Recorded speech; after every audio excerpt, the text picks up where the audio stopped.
Honey trapping langda Assam Rifles ki personnel khara thurabara. Ngasi Assam Rifles ki mayokta pak sanna khongjan changsin gadori. Tera khongsang vi amadi kwakta maningda noi kap na kre asoka fan yaw khidre. Sekonda coffee corner amadi langon sija hospital manakta yuma mamai chakre. Kwakta mi hatta lai khidrabagi hakchang imung manung na laura roy hairakle.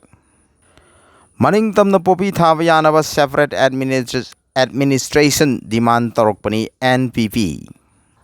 Manipur issue parliament ta pukhanna bagidamagta Congress ki team Delhi da amung hanna changsin kray.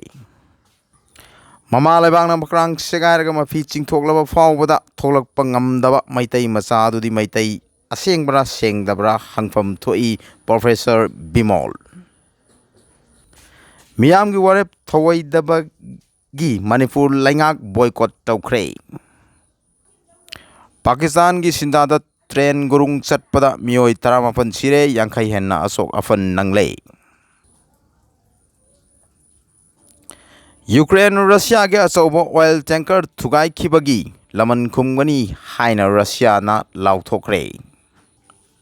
Chinese coast guard military supply boat ta thing ba pire amasung water cannon kapsil lakle haina Philippines na maran sikre.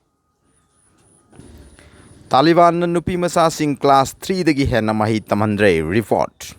Kabul Lagas 06.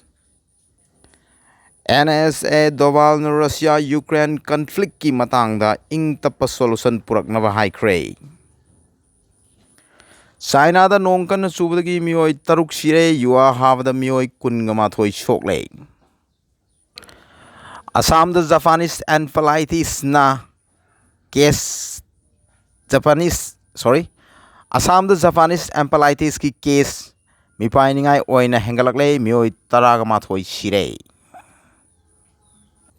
Lupa crore mangaga lak marfugan marigi drug fare. Assam Rifles na Sandel district manung chana leba tongan mafam ani dagi lupa crore mangaga lak marfu mari ki oigadaba athing matham kraba polam sing fakre hairi.